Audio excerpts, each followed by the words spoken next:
friends who could tell me what it is to die. Death, the great neutral, choosing friend or foe. If skies are calm and the dead stars ride high, sometime tomorrow midnight, I may know.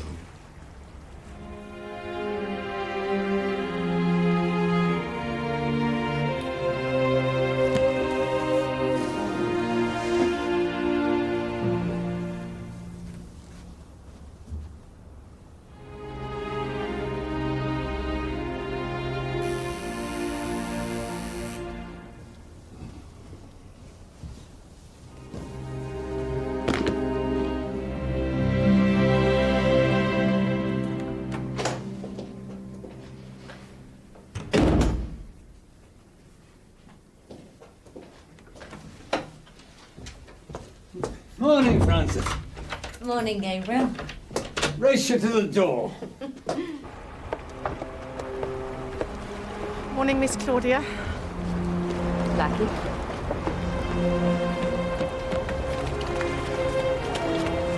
James. Sorry. Rupert wasn't well this morning. Am I the last?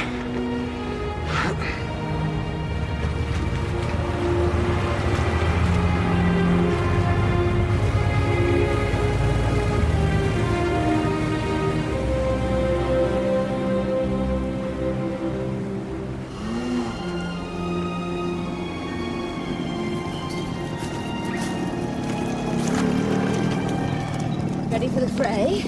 Rather an accurate way of describing life at Peveril Press these days.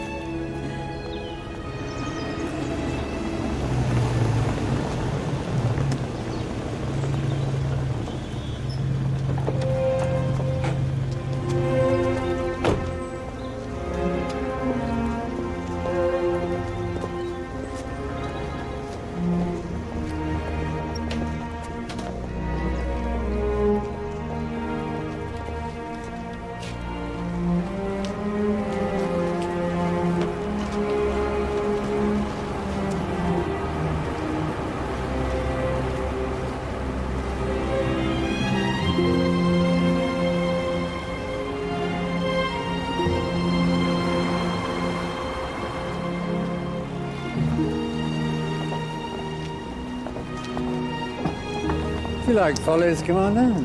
It's hard to resist a Venetian palace, especially when it's on the side of the Thames. I doubt if you'd say that if you had to work in it. Yes. Mandy Price. The temping agency sent me to see Miss Etienne. Ah, that'll be Miss Claudia. Good morning, Mr. Gerard. Morning, Mrs. Demery.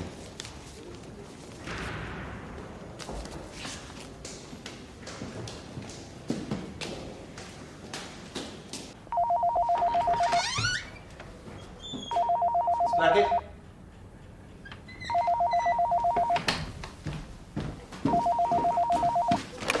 Yes? Oh, she's not here, Mrs. Demery. All right, I'll find her and send her down. Where is that bloody woman?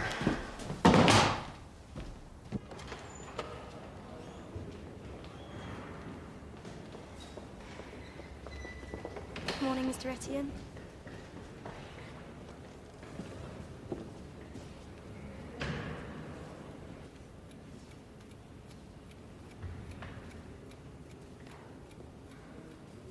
When you've quite finished mooning over my predecessor, Miss Blackett, you might see your way clear to starting some work.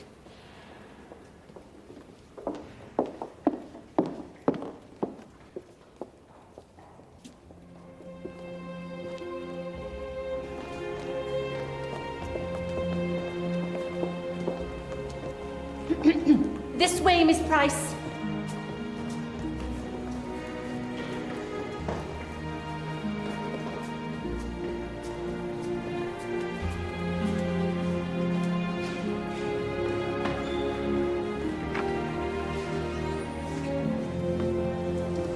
Meet 200 years of the Peverils. Fine collection of rogues, aren't they? Aren't they supposed to be some of the greatest names in the History of publishing? People always say publishing is the preserve of gentlemen. Not so. Take our energetic new managing director. Do you know Gerard Etienne? Only by reputation. Henry Peveril died suddenly last year. Gerard came in and took over. The king is dead. Long live the king. Yeah, something like that. And the new monarch has an ego to match his status. Well, I'm sorry, I can't offer you any advice about how to handle him. I'm not a psychologist. Yes, well, that isn't why I asked you to come. We have a prankster. Well, that seems a banal word to describe him or her.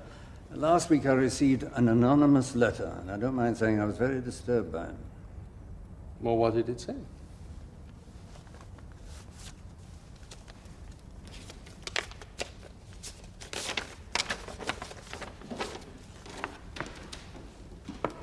Once upon a time you had a talent, a minor derivative talent, but even that has deserted you. You contribute nothing to the press which has employed you for so long, and lacking family and friends, nothing to life. What is the point of your continued existence? Why don't you do us all a favor and save me a tedious chore by terminating it forthwith? This is very unpleasant. All the more for being so accurate. How old are you? 23. 23. Well, I'm going to give you a typing test to see if you're as good as you claim. Mr. Dauncey needs a tape transcribing. Come with me.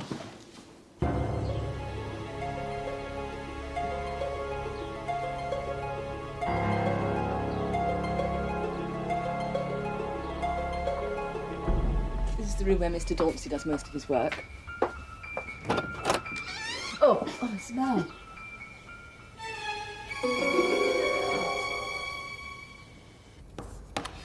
And do they all look the same? Same paper, same typeface.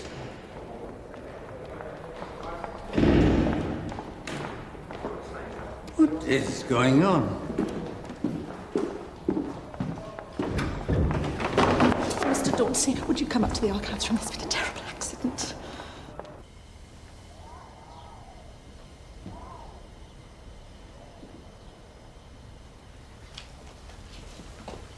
I shouldn't do that if I were you. Who are you? Gerard, this is a friend of mine, Commander Dalgleish of the Metropolitan Police. How'd you do? Well, it seems pretty obvious what's happened here. Is it? Did she have a letter too? The letter? Not that I'm aware of, no. Oh, get out! Go on, get out! I think perhaps you all ought to leave.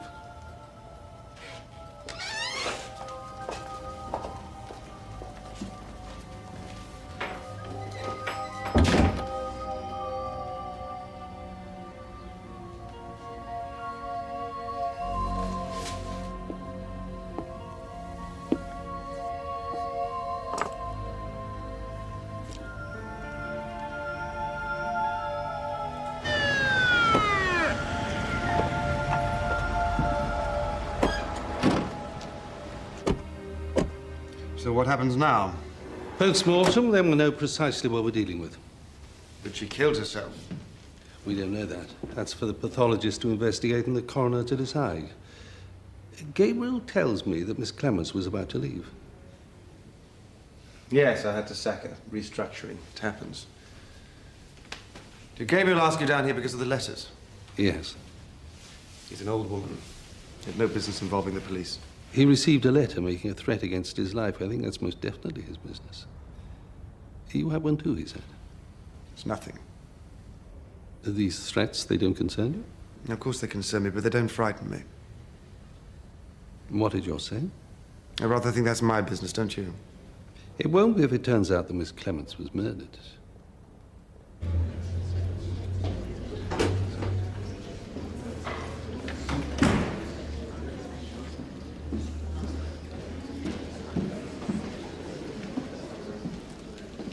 Obviously, you've all heard of the tragic news of Sonia's death. She was found dead this morning in the archives room in circumstances which seem to indicate that she committed suicide, though clearly there will have to be an inquest. Of course, I realize how distressing this must be to all of you, but I've just spoken to the police, and it seems evident that the cause of Sonia's death is personal and nothing to do with events here at the Peveril Press. Under the circumstances, I think it would be best if we closed the offices at lunchtime as a mark of respect. I'm sure we're all deeply sorry to lose such a valued colleague and friend.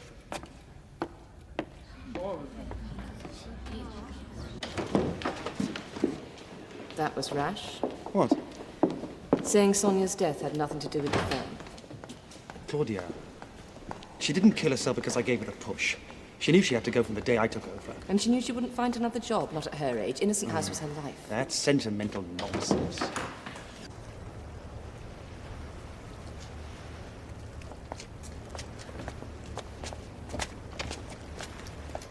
Clearly someone's got a grudge against the firm or the people running it. It's likely that person's an employee. Not surprised. Most of the staff here are terrified of losing their jobs. We can investigate, you know, if you want to make a formal complaint. I can't guarantee we'll catch them, but we'll certainly make him aware we're looking.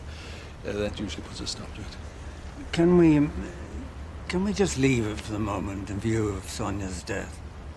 No, you know where to find me if you change your mind. Thank you so much for coming. Not at all. It was good to see the place again. Did you know there was once another suicide at Innocent House? No. The place was built by Sir William Peveril in 1831. He'd taken his beautiful young bride to Venice on his honeymoon, but found more pleasure in the buildings he saw than in what they did together. So he came home determined to recreate his favorite Venetian palazzo here in Wapping. Used his wife's money to do it. She gradually realized she couldn't compete with his obsession and threw herself off the roof shortly after it was finished. Your iron logic is all very well, but even if she did commit suicide... Of course she did. People will say that you killed her. So you better prepare yourself for the consequences. For God's sake. I need this typing. Perhaps the new girl should do it. Quickly, and no errors.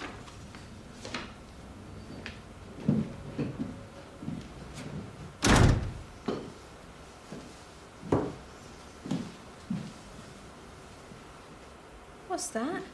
This is hissing Sid. Of course it is. Mr. Henry gave it to me. I told him one day my feet were cold, and he bought me this to keep the drafts out.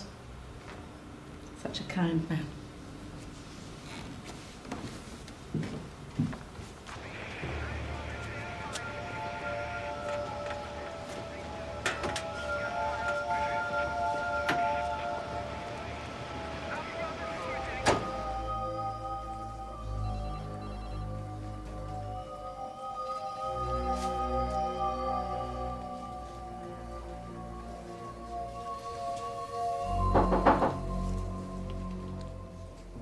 Are you a romantic, Kate?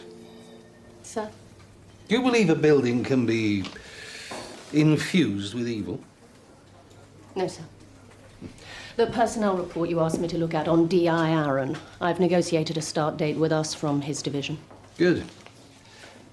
Let me have the results of the post-mortem on Sonia Clemens when it comes, will you? And I want you to go to the inquest for me. Very good, sir.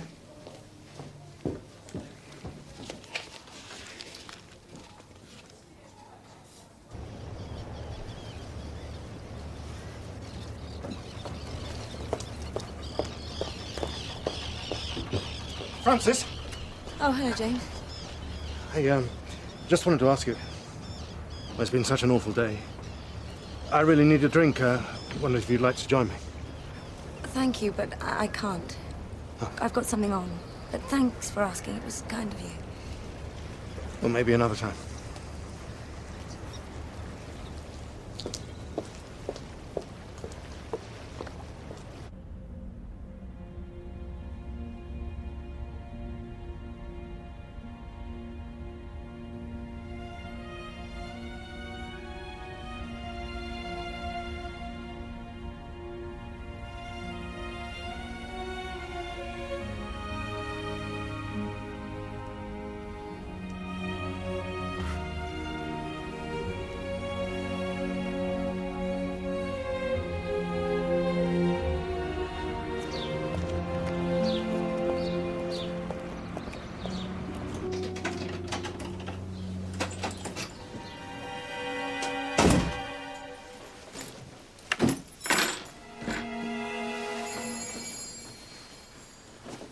Coming!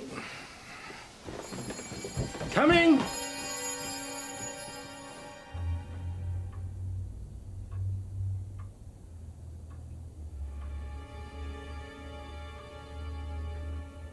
It had better be a good move. You've thought about it long enough.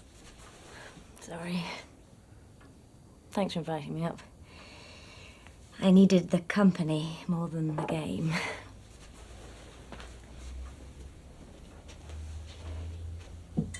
I'm glad you missed the staff meeting.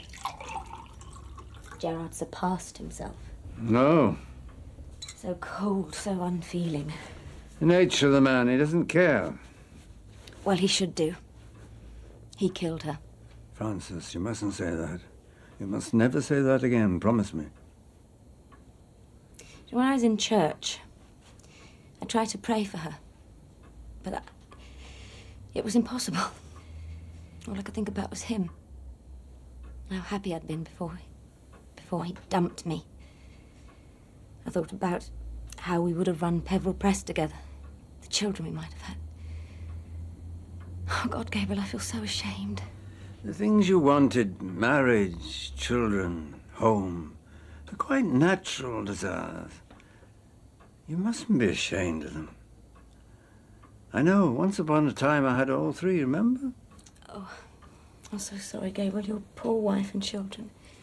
It was a long time ago. But you never quite get over the loss of a child. James loves you. Well, I think I could have loved James if it hadn't have been for... I mean, I don't even like Gerard. I never did, not even when I wanted him most. And now I hate him. You mustn't. But you hate Gerard too. I don't. Don't feel anything for him. Hate is dangerous, gets in the way of justice. It's the last thing I feel in the evening. And the first thing I feel in the morning. How can I be free of it, Gabriel? Yes? Oh, hello, Adam. I see. Well, thank you for letting me know. I will. Bye. Adam Dalgleish. Sonia died of an overdose.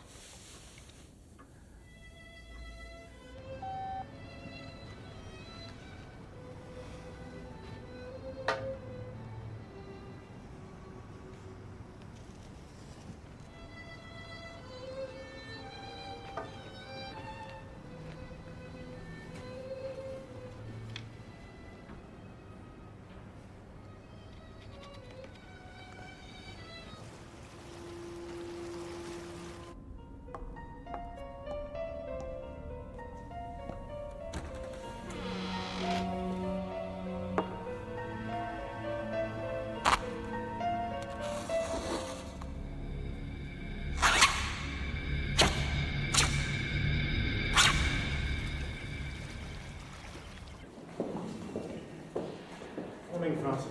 Morning. Gabriel. Excellent. Oh, no.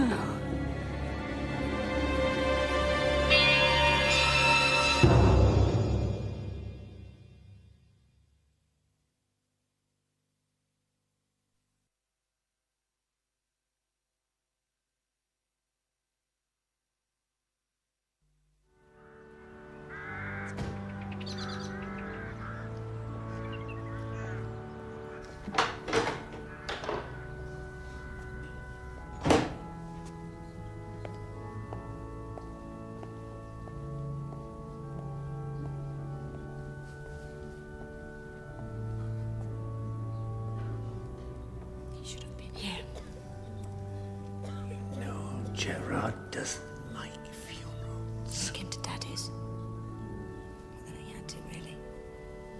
Of course, there were those people he had to impress. Oh, Francis. Now, there's nobody important here today, so he didn't bother coming. He's gone to see his father, hasn't he? Oh, yes. The only member of a very select group. People who are important to Gerard.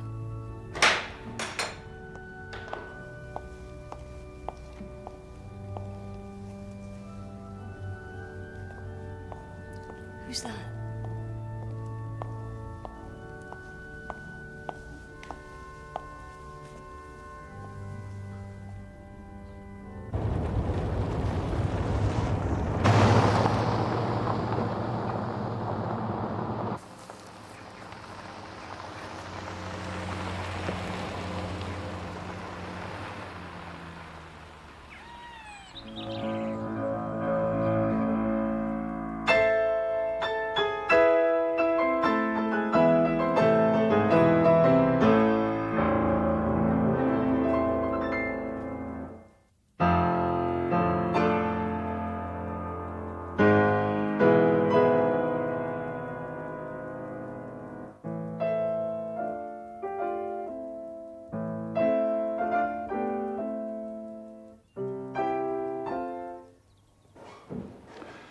I was not expecting you.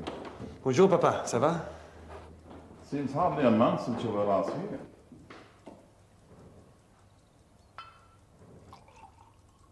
Matters are coming to a head at the press. I think I may have found a buyer for the house.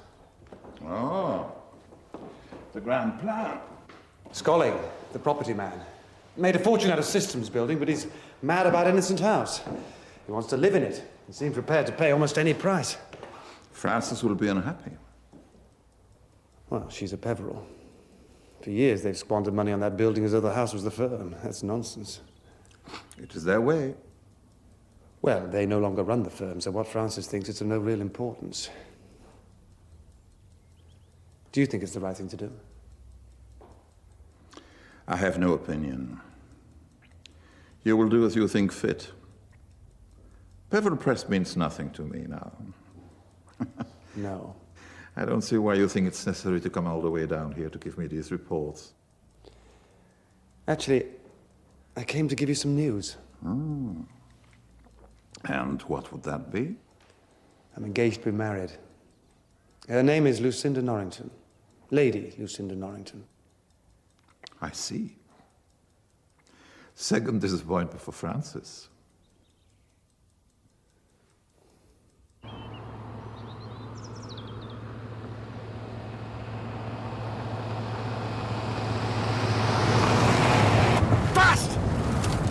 It's a rather bleak valediction. I'm not sure they'll find much more to say about me when the time comes. I don't think that's true. I know what you're going to say, my poetry, eh?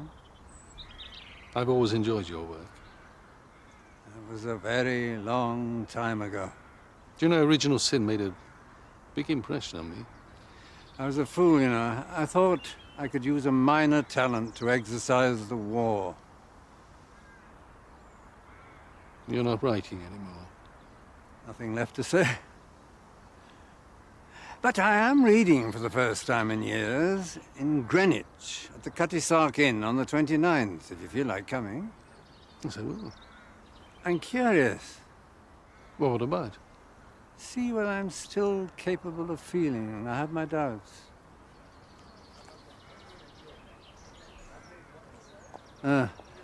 Excuse me, I think I'd better go to Frances. She was devastated by that business for the painting. Yes, of course.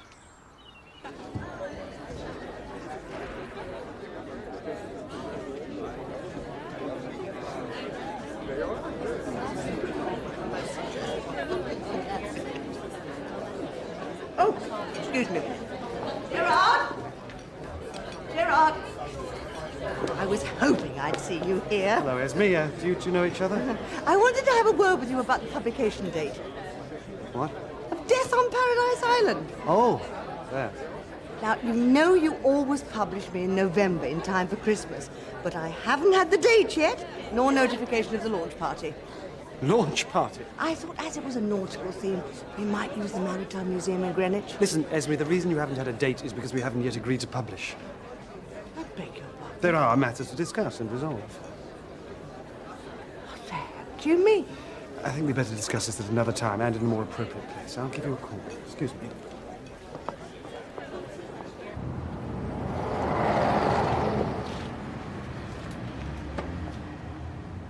Old man Simon. He's not getting any better. He told me today he's definitely going to sell. Oh, yes. I made this shop what it is. He can't sell it to somebody else. I've decided to speak to Gerard to ask him to buy me out. My shares in the press. Claudia, that's... How much? About $500,000. More than enough for the freehold on the shop and the 2 flats. And you do that? You do that for me? No, don't flatter yourself. It's a commercial proposition. I know what I'm buying. When are you going to ask him? After the board meeting next Thursday. Why don't we go out on the river afterwards in the launch and celebrate? Oh, hello, Daisy. Mummy gone to work, is she? Yes, Auntie Esme. Come, please, then. There we are. Help yourself to a glass of milk and a biscuit, will you, Daisy? You'll have to amuse yourself. I've got work to do. Can I get one of your murder books in a minute?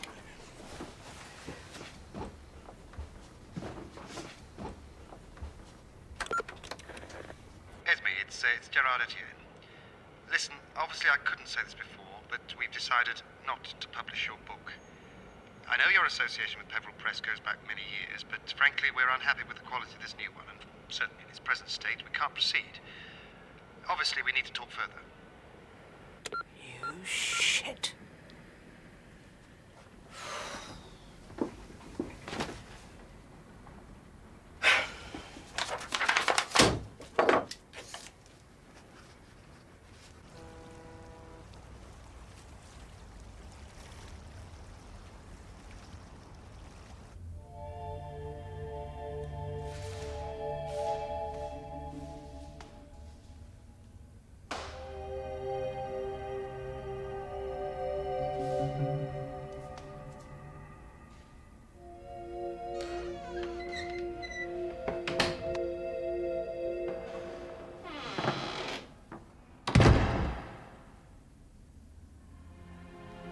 Hello?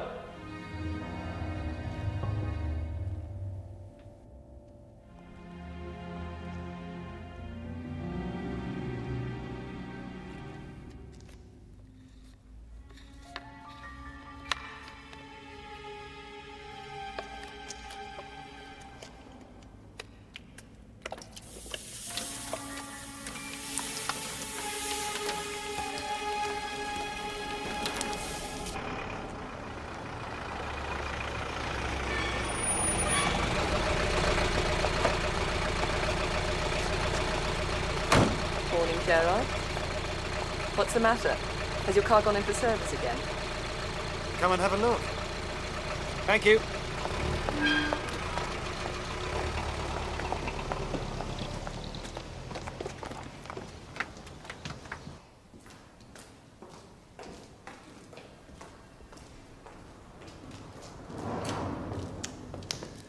There.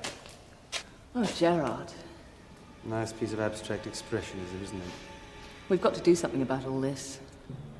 Oh, don't you start. This is getting really unpleasant. This isn't the work of the letter writer. This is probably some envious little shit of a National Front skinhead. With the key to our garage?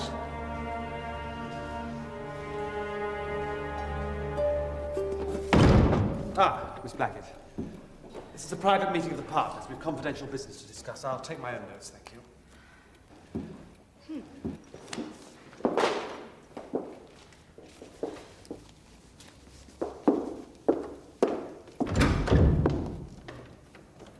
That was unkind. Blackie's taken notes at the partners' meetings for over 20 years. Wasting her time. And ours. You shouldn't have suggested that we don't trust her. I don't. She might have been responsible for that. Anyway, we're not here to discuss that. More important matters to discuss. The survival of this firm. Scolling has upped his offer for this building by 300 grand. It now stands at £2.5 million, a clear million more than the commercial valuation. Now, I propose to accept verbally today and to get the solicitors working on the details so that we can exchange within the month. No, you cannot sell Innocent House. I can. We can. We must if we're to survive. You can't run an efficient publishing house from a Venetian palace on the Thames. My family has for 160 years. I said an efficient publishing house. Publishing's no longer a hobby for elderly gentlemen with private incomes. It's a business where you make money and make it efficiently or you go under. I will not have it. Afraid it isn't your decision. If just one other partner agrees, then it will happen. You know, I don't see why you're so upset. You haven't any children. It's not as if there's a Peveril to inherit. Don't, Francis, don't leave. Innocent House is sold over my dead body. Is that clear enough for you? Oh, Francis, don't be so melodramatic. Of course we're going to sell. By the way, I bumped into Esme Carling yesterday. I told her we weren't going to publish her wretched book. You had no right. I'm editorial director of this firm. James, it's a crap book and the woman's well past her sell-by date. Mrs. Carling.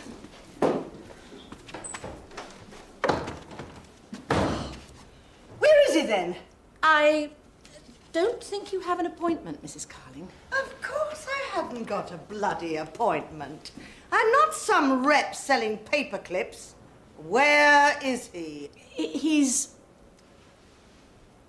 in the partners' meeting. But right. You can't go up. Partners' meetings are never interrupted. Ever. Very well. I'll wait till it's finished. That may not be for hours. And don't you have a book signing in Southampton at lunchtime?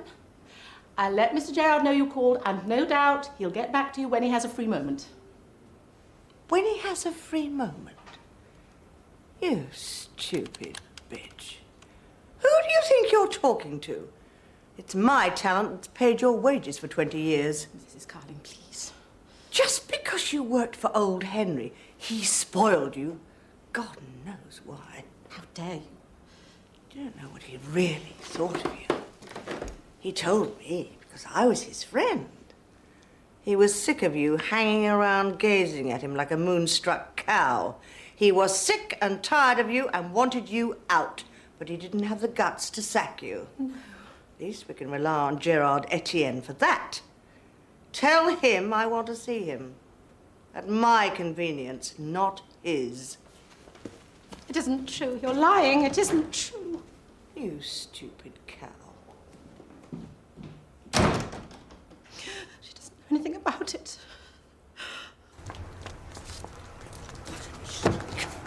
Damn woman!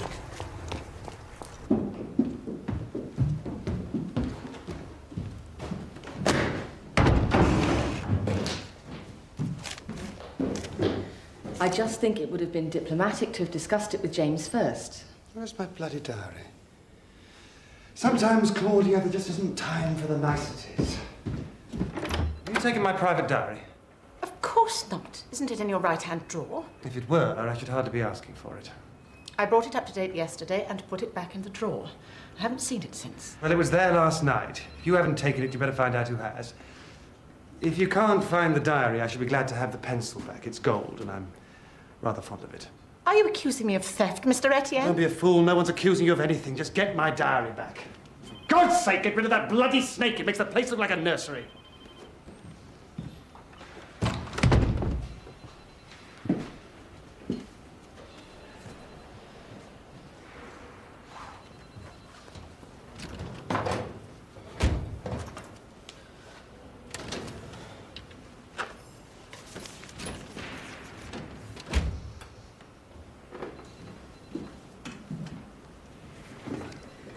Sorry, Miss Blackett, it's not exactly your day, is it? Get on with your work. This is Southampton Central. Change here for Romsey and Salisbury.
Thank you for supporting me this morning.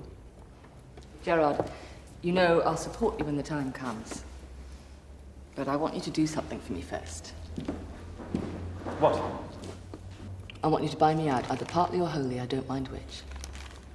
I need 350,000. Why would I want to do that? Because my shares would give you a permanent overall majority. You could do anything you wanted. Well, I can't afford to buy you out. I'm sorry, Claudia. I might be interested, but not just now. That's a pity. I need the money now. Why? What for? To invest in the antiques trade. Declan has a chance to buy the shop and stock at a giveaway price. Isn't 350k rather a lot to pay for a pretty face?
Sir, Hmm? someone's walked in downstairs asking to see you. Who? Miss Peveril. Miss Frances Peveril. She says it's a personal matter.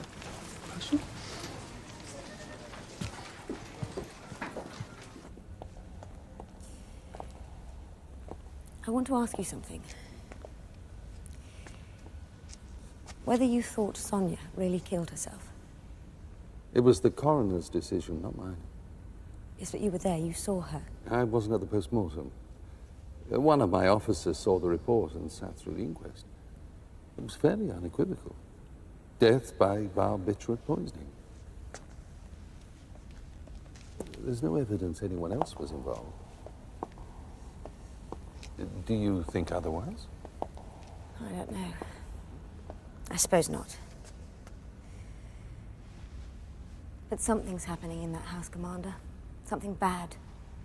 You've heard about my father's portrait and Gerard's car. Yes. Then there are these letters.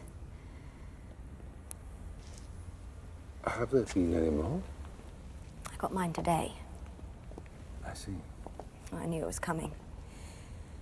I've been having nightmares. You don't want to hear this. No, please, please. Go on. Well, my mother died when I was 3, pneumonia. I was brought up by a nanny, living with my father on the top floor of Innocent House. I used to go to school in Greenwich. The chauffeur would drive down the Isle of Dogs and we'd walk under the river through the foot tunnel. Yes, I know it. I didn't tell anyone for years, but I was terrified of that tunnel. So dark and sloping, endless. I was sure the water would break in and would drown. Every day, twice a day for years, I had to face that. I thought it was gone. But now I'm dreaming it all over again. You haven't told me about your letter. What it said? It said that I was a disappointment to my father. That he didn't love me. It said I was going to die in the tunnel.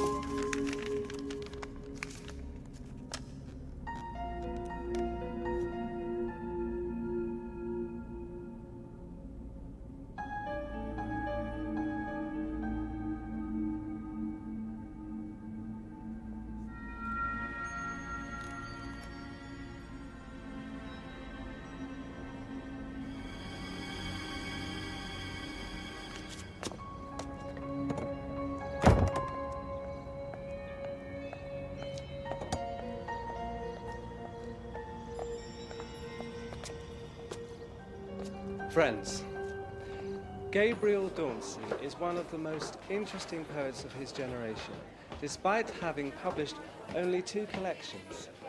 He served as a bomber pilot in the Second World War, and his poems offer a vivid picture of service life. Would you please welcome Gabriel Dauncey? I'm going to read a poem from my first collection, Original Sin. This is called After Debriefing. His dressing gown hangs limply on a hook, a chair precisely placed, a tidy bed, the table holding coins, an open book placed downwards, the last chapter still unread.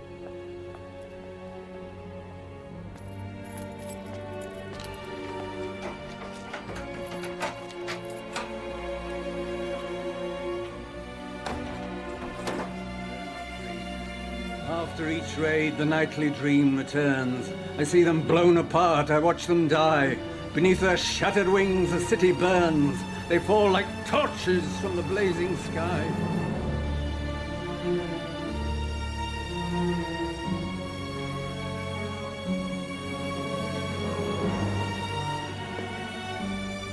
Friends who could tell me what it is to die. Death, the great neutral, choosing friend or foe. If skies are calm and the dead stars ride high, sometime tomorrow, midnight, I may know.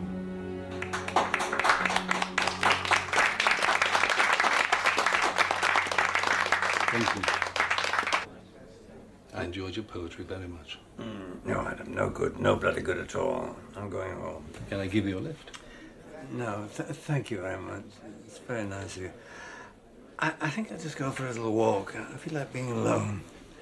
Thank you.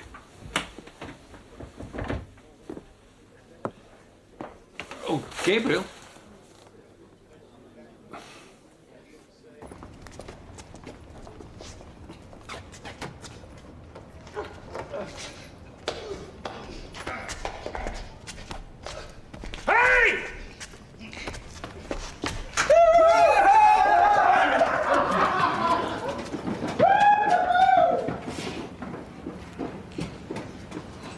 Gabriel. It's all right. They didn't get anything. You frightened them off. That's cut. That looks nasty. No, it's just... Oh, it's just a graze. Come on. We'll need stitching. Let's get you to hospital. No, I'm all right, really. Come on. I want to go home. Come on.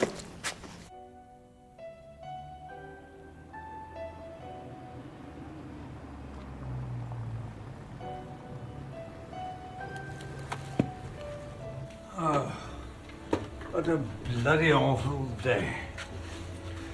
Well, I enjoyed the reading. It was good to hear the early poems. It's fine work, Gabriel. Thank you for the lift. Gabriel, what happened? He was mugged. Oh, my God. No, it's not as dramatic as it looks. Oh, thank you for bringing him home. Come Not on. at all. Good night. Good night. People say it's good for the old to have new experiences. I'm not sure that street crime should be included. Well, come on up. I'll pour you a whiskey. I must have a bath. I'm aching all over. I'll give you a ring when I get out, and you can come up. Are you sure?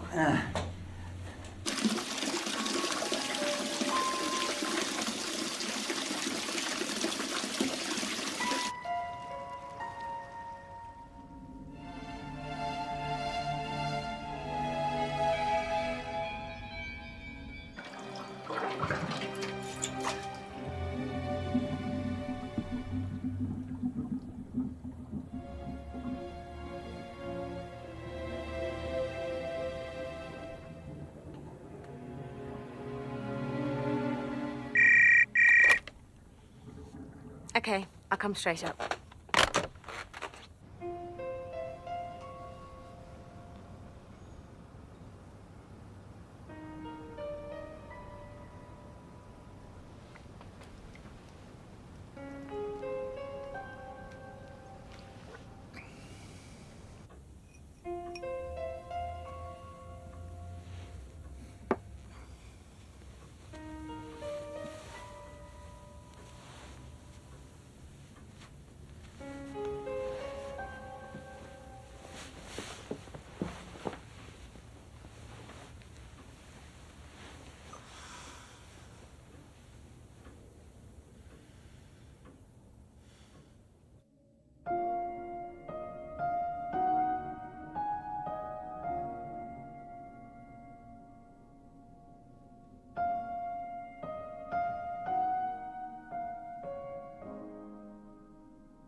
I'm just checking round the building. He's bound to be here somewhere.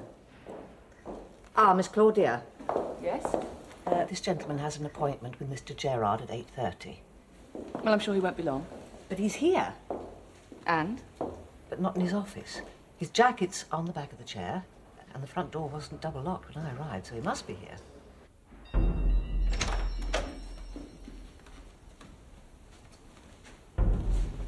This is exactly how it was when I left last night. Oh, I don't like this. Well, we should search the house. Better start at the top.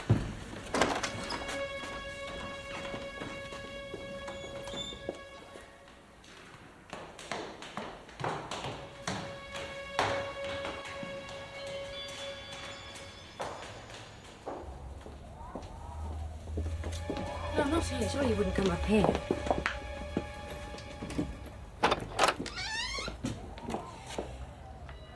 Jesus.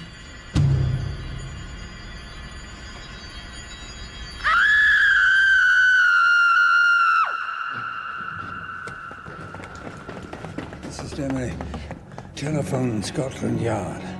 Ask for Commander Dalgleish.